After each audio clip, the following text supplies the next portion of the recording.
Over 60, 05 movements, Japanese elders, do every day, and you should too. Let me start with something simple and powerful. Aging is not the enemy. Inactivity is. Disconnection is. And the quiet belief that decline is inevitable after 60, that belief is far more dangerous than time itself. I've worked with thousands of people who believed their best years were behind them. They felt stiff, tired, cautious, afraid of pain. And yet, when we changed the inputs, the daily behaviors, the small repeated movements, their bodies responded, not slowly, not weakly, but eagerly, because the human body, even after 60, is wired to adapt.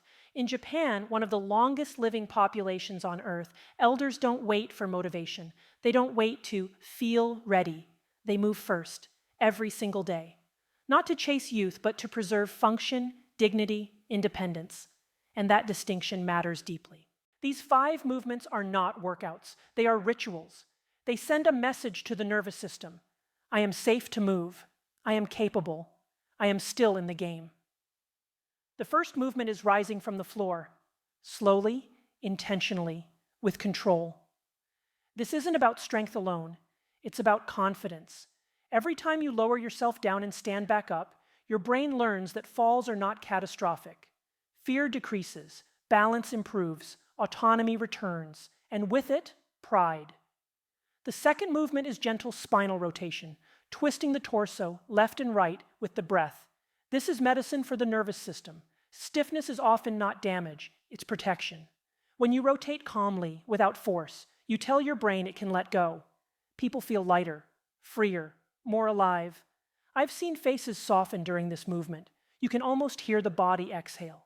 The third movement is controlled walking, not rushed, not distracted, heel to toe, eyes up, arms swinging naturally. Walking is not just transportation, it's neurological training. It coordinates the brain, the spine, the hips, the heart. Japanese elders walk daily not for steps, but for rhythm, and rhythm regulates the mind. The fourth movement is deep breathing with posture, standing tall, inhaling slowly through the nose, exhaling longer than you inhale. This is where emotion lives. Anxiety, pain, restlessness, they all soften when the breath slows. The body shifts from survival mode into repair mode. People often feel a surprising wave of calm here, sometimes even tears. That's not weakness, that's release. And the fifth movement is simple joint circles, ankles, knees, hips, shoulders, neck. This looks small, almost insignificant, but it is profound. Joints thrive on motion. Synovial fluid flows, inflammation decreases, and the brain updates its map of the body. These joints still belong to me. That realization is empowering. Here's the truth we don't say loudly enough. After 60, the goal is not intensity, the goal is consistency. Dopamine, the molecule of motivation, doesn't come from doing something once. It comes from showing up again tomorrow and the day after that. When you move every day, gently but deliberately, you rebalance the brain's reward system. You stop chasing quick fixes. You stop fearing your body. You begin to trust it again. I've seen people in their 70s regain balance they thought was gone forever. I've seen pain fade, not because it was fought, but because the nervous system felt safe enough to let it go. So don't wait for perfect conditions. Don't wait for a diagnosis. Don't wait for permission. Move today. Move calmly. Move with intention. Your body is listening, and it wants to respond. When we think about movement, we tend to think in terms of muscles, joints, calories burned, or how we look in the mirror. But that framing misses the most important truth. Movement is not primarily a physical act. It is a neurological one. Every time you move your body with intention, you are sending information to your brain, and your brain is constantly updating its predictions about who you are, what you're capable of, and what kind of future you can expect. At the center of this process is dopamine. Not the caricature of dopamine as pleasure, but dopamine as motivation, learning, and drive. Dopamine teaches the brain what is worth repeating. In our modern world, dopamine has become hijacked by fast, artificial rewards, scrolling, sugar, novelty, convenience. These give us sharp spikes followed by crashes, leaving us less motivated, less resilient, and paradoxically, more tired. Over time, the brain adapts by downregulating its dopamine receptors. Ordinary life starts to feel heavy. Movement starts to feel hard. And aging gets blamed when in reality, the reward system is out of balance. Intentional movement does something radically different. It creates a modest, sustained dopamine release. No spike, no crash. The kind of signal the brain evolved to respond to. When you stand up from the floor, take a deliberate walk, rotate your spine, or breathe deeply with posture, the brain registers effort followed by reward. That pairing is critical. Effort first, dopamine second. This is how motivation is rebuilt. What's remarkable is that the brain does not care how old you are. Neuroplasticity does not expire at 60. When movement becomes a daily ritual, the brain begins to associate your body with capability rather than threat. Fear circuits quiet. Pain perception often decreases, not because tissue has magically healed, but because the brain has updated its prediction: movement is safe. This is why people often report something unexpected when they move consistently. Not just less stiffness, but more clarity, better mood, a sense of groundedness. That's not coincidence. Movement engages the prefrontal cortex, the part of the brain responsible for self-regulation and long-term decision-making. It pulls us out of the reactive, dopamine-depleted state and back into agency. And here's the key point that often gets overlooked. Motivation does not precede movement. Movement precedes motivation. Waiting to feel like it is a trap set by a dysregulated reward system. When you move first, especially when it's slightly uncomfortable but not overwhelming, you teach the brain a powerful lesson. I can act without craving, without avoidance, without escape. Over time, this rewiring compounds. The brain begins to expect effort. Dopamine signaling normalizes. Life feels lighter. Not easier, but more manageable. This is not about chasing youth or performance. It's about restoring the brain-body partnership that allows us to engage fully with life at any age. We live in a culture that glorifies intensity. More reps, more speed, more pain, more willpower. And for a while, that approach can work. But after 60, intensity becomes a seductive trap. It promises fast results, yet often delivers injury, burnout, and discouragement. The brain interprets extremes as threat. And when the brain senses threat, it does what it's designed to do. It resists, it avoids, and it remembers. Consistency, on the other hand, is how the nervous system learns safety. The brain is a prediction machine. It is constantly asking, what usually happens next? When movement is erratic, hard one week, absent the next, the brain never forms a stable expectation. But when movement is small, repeatable, and daily, the brain relaxes. It stops bracing for impact. And that shift alone can change how the body feels. Dopamine plays a critical role here. High-intensity efforts create dopamine spikes. They feel good in the moment, even heroic. But they are costly. The brain pays for those spikes with a drop below baseline, and for many older adults, that drop shows up as soreness, fatigue, and a quiet inner voice that says, "This isn't worth it." Over time, the brain learns to associate movement with depletion rather than reward. Consistent movement works differently. It produces a steady, predictable dopamine signal, not dramatic, not euphoric, but sustainable. This is the kind of dopamine that builds motivation instead of borrowing it from tomorrow. When you move every day, even briefly, the brain begins to expect that reward. And what the brain expects, it moves toward. There is also a deep psychological component to consistency. Each time you show up, you reinforce a core belief. I am someone who keeps promises to myself. That belief is profoundly regulating. It reduces stress, increases self-trust, and lowers the mental friction around starting. People often think discipline is about force. In reality, it's about reducing resistance. Consistency does that quietly, almost invisibly. After 60, recovery matters as much as effort. The nervous system needs time and predictability to integrate new information. Gentle repetition allows tissues to adapt, joints to lubricate, and balance systems to recalibrate without triggering alarm. Pain often diminishes, not because the body has been pushed harder, but because it no longer feels rushed or unsafe. What's important to understand is that consistency is not passive. It requires intention. Choosing to move on the days you feel stiff, distracted, or unmotivated is not a physical act. It's a neurological one. You are teaching your brain that discomfort does not require avoidance. That lesson carries far beyond movement into how we relate to uncertainty, aging, and change itself. Over time, the brain stops asking, "Should I move today?"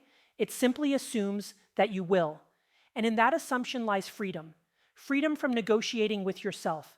Freedom from all or nothing thinking. Freedom to age with steadiness rather than struggle. This is not about doing more. It's about doing enough, often enough, to let the brain and body stay in conversation with each other. Many people describe their bodies after 60 with the same words: stiff, tight, fragile, worn out. And it's tempting to accept those sensations as evidence of damage, of parts breaking down beyond repair. But in my clinical experience and in what neuroscience increasingly shows us, stiffness is very often not structural failure. It is protection. It is the nervous system saying, I'm not sure it's safe to move here. The brain's primary job is not comfort or performance. It is survival. When the brain detects threat, whether from a past injury, chronic stress, or repeated pain, it tightens the system. Muscles brace. Range of motion decreases. Sensation becomes louder. This is not a flaw. It is an adaptive response. But when that response becomes chronic, it starts to feel like the problem itself. What's striking is how fear can live in the body long after the original threat has passed. A knee that once hurt, a back that once seized, a fall that shook confidence. The brain remembers. And memory in the nervous system is not verbal. It's embodied. Stiffness becomes a habit. Avoidance becomes the default. When people try to fix stiffness with force, the brain often doubles down. Aggressive stretching, sudden intensity, or pushing through pain can confirm the brain's suspicion that movement is dangerous. The result is more guarding, more fear, more rigidity.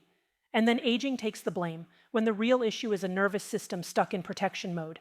Gentle, controlled movement interrupts this loop. Slow rotations, small ranges, deliberate transitions send a different message. Nothing bad is happening. When movement is paired with calm breathing and attention, the brain begins to update its predictions. It learns that movement can occur without threat, and that learning is profound. This is why people are often surprised by emotional responses during gentle movement. A wave of relief, unexpected tears, a sudden sense of ease. These are not random. They are signs that the nervous system is letting go of long-held vigilance. Fear has been stored not just as thought, but as tone. Muscle tone, joint tone, postural tone. When that tone softens, emotion follows. Pain, too, often changes in this process. Pain is not a direct readout of tissue damage. It is an output of the brain. When the brain feels safer, it turns the volume down. This does not mean pain was imaginary. It means it was protective, and protection is no longer required. What matters most is pacing. The brain needs time to trust again. Repeated calm exposures to movement are far more effective than dramatic efforts. Each gentle repetition is a vote for safety. Over time, those votes accumulate. The body moves more freely, not because it has been forced, but because it has been reassured. When stiffness is understood this way, the relationship with the body changes. Instead of frustration, there is curiosity. Instead of fear, there is patience. And that shift alone can restore a sense of partnership with the body. Aging then becomes less about fighting decline and more about teaching the nervous system that it can still relax, adapt, and move forward. We are living in an age of effortless dopamine. With a swipe, a click, a taste, or a purchase, we can access powerful rewards that require almost no effort. The brain did not evolve for this environment. Dopamine was designed to be released after work, after challenge, after persistence. When that sequence is reversed, reward first, effort later, the system becomes dysregulated. Motivation erodes. Ordinary activities begin to feel exhausting, and movement, which once felt natural, starts to feel optional or even aversive. This is where daily movement becomes not just beneficial, but corrective. When you move your body intentionally, especially in ways that are mildly uncomfortable but controllable, you restore the natural order. Effort first, dopamine second. This sequence matters more than intensity, more than duration, more than performance. It teaches the brain how reward is meant to be earned. Unlike digital or chemical rewards, movement does not create sharp dopamine spikes. Instead, it produces a slow, steady release that gently raises baseline levels over time. This is the kind of dopamine that strengthens motivation rather than depleting it. People often notice that when they move consistently, they don't just feel better physically, they feel more willing, more capable of starting tasks, more patient, more engaged with life. That is dopamine working as it was designed to. What's powerful about movement-derived dopamine is that it's self-limiting. You can't endlessly consume it without effort. The body sets natural boundaries. Fatigue signals rest. Discomfort signals adjustment. This prevents the cycle of binge and crash that characterizes so many modern rewards. In this sense, movement is inherently regulating. There is also a deeper psychological shift that occurs. When the brain learns that discomfort can be tolerated, and even followed by reward, it becomes less reactive. The urge to escape, distract, or numb decreases. This has profound implications not just for physical health, but for emotional resilience. People often report fewer cravings, better sleep, and a greater sense of calm when movement becomes part of their daily rhythm. Importantly, this process does not require heroic effort.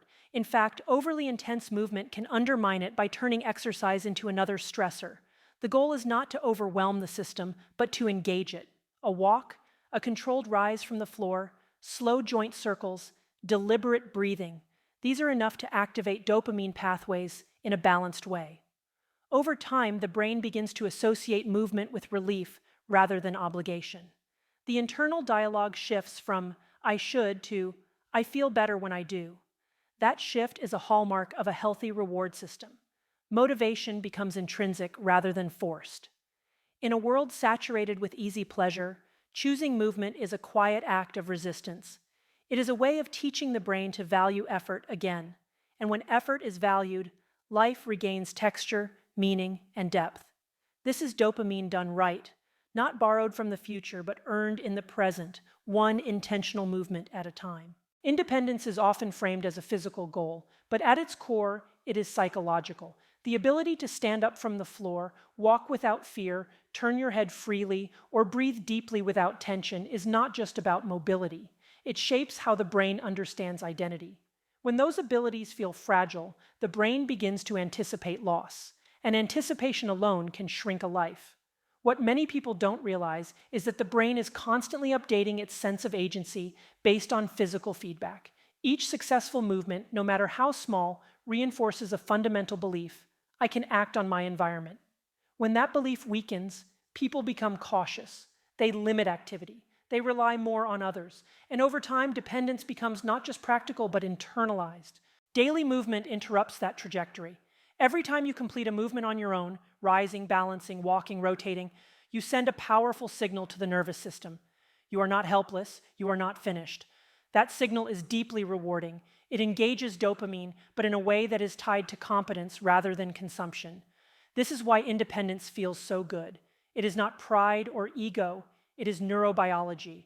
The brain is wired to reward self-efficacy. When you can rely on your body, even imperfectly, the world feels more navigable. Anxiety decreases. Decision-making improves. The future feels less threatening. What's important to understand is that independence is not binary. It is built gradually through repeated experiences of success. Small wins matter. Standing a little taller, walking a little farther, feeling steady where you once felt unsure. These moments accumulate, and the brain keeps score. There's also an emotional layer that often goes unspoken. Losing independence can bring grief, shame, and fear. People may avoid movement not because it hurts, but because it reminds them of what they worry they're losing. Gentle, consistent movement offers a way through that fear without confrontation. It allows the nervous system to re-engage without overwhelm. As independence grows, something subtle but profound happens. People begin to take up more space in their lives. They say yes more often, they plan, they engage. This is not because their bodies are perfect, but because their brains no longer assume fragility as the default. Importantly, independence does not mean doing everything alone. It means having choice. The choice to move, the choice to participate, the choice to rely on others from a place of strength rather than necessity. That distinction preserves dignity. In this way, daily movement becomes more than a health practice. It becomes a statement of agency, a reminder, repeated each day, that the body is still an ally. And when the brain believes that, aging becomes less about loss and more about adaptation.